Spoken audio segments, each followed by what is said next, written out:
அப்படின்னதும் ஒரு ஆழ்ந்த மௌனம், அதிக பிரியம், அதை விட அதிகமாக பிரார்த்தனை. என்னுடைய பூஜை ரூமில் இருக்க ஒரே சாமி படம் அப்பா தான். சாமியே அவர் தானா, ஹீரோ யாராக இருக்க முடியும்? அவருடைய நடை உடை பாவனை, அவர் வேஷ்டி கட்டுற முறை, அது எல்லாமே இன்னமும் நான் அப்படியே ஃபாலோ பண்ணிட்டு இருப்பேன்.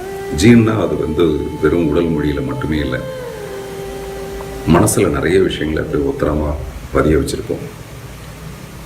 இப்போ நான் சமீபத்தில் இந்த வெள்ள நிவாரண வேலைகளில் நான் கொஞ்சமாக ஈடுபட்டது கூட காரணம் அது அங்கேருந்து வந்த ஒரு நற்செயல் தான்.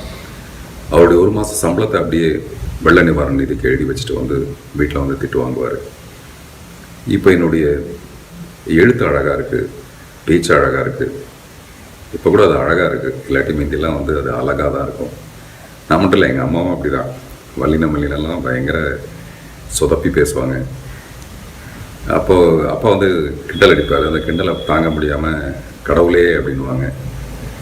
அதுக்கும் அவர் கிண்டலாக சொல்லுவார், நீ கடவுளேன்னு கூப்பிட்டாலே அவர் வரமாட்டார், நீ கடவுளேன்னு கூப்பிட்டா எப்படிங்க வருவார் அப்படின்னு.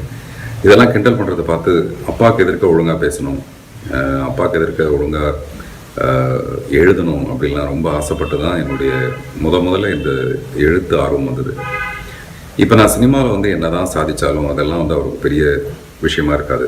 ஆனால் மேடையில், ஒவ்வொரு மேடையிலையும் நான் பேசிட்டு கீழே இறங்கி வரும்போது எனக்கு கிடைக்கிற பாராட்டுதலை பார்க்கும்போது அப்போ நான் நினச்சி ஆதங்கப்படுற, ஏக்கப்படுற ஒரு விஷயம், எங்கள் அப்பா இதை பார்த்துருந்தா நல்லா இருக்குமேன்னு சொல்லிட்டு.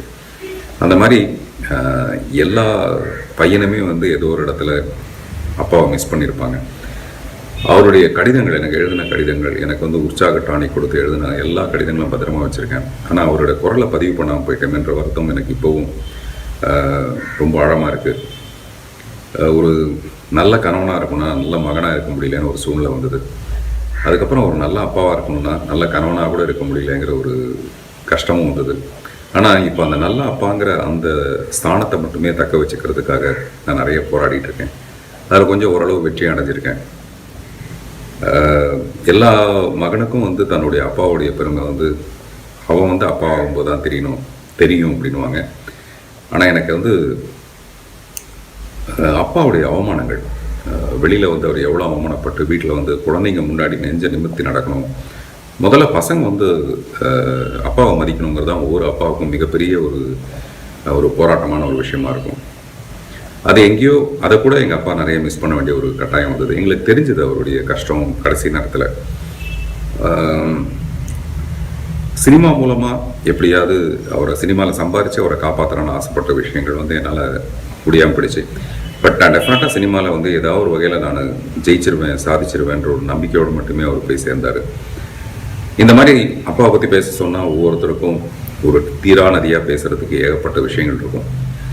இது எல்லாத்துமே ஒரு கலவையாக சமுத்திரகனியோட அப்பாவில் இருக்குங்கிறது என்னுடைய நம்பிக்கை. ட்ரெய்லரை பார்த்ததுக்கப்புறம் எனக்கு அந்த மாதிரி தான் தோணுச்சு. ஒரு மகனுக்குமே உலகங்கிறது அவங்க அப்பா தான். அவர் சொல்லிக் கொடுக்குறது தான் அவனுடைய உலகமாக மாறிடுது. அந்த ஒரு விஷயம் ரொம்ப அழகாக இருந்தது. அதே மாதிரி நல்ல கலைஞர்களுக்கெல்லாம் ரொம்ப பிரச்சனையான ஒரு விஷயம், நல்ல படம் எடுக்கணும்னா நிச்சயமாக அவன் இது வரைக்கும் சம்பாரிச்சதெல்லாம் போட்டு ஒரு படம் எடுக்கணுங்கிற ஒரு கட்டாயம் இன்னமும் தொடர்ந்துட்டுருக்கு. அப்படி ஒரு கட்டாயத்தோடு எடுக்கப்பட்ட இந்த சமுத்திரகனியின் அப்பா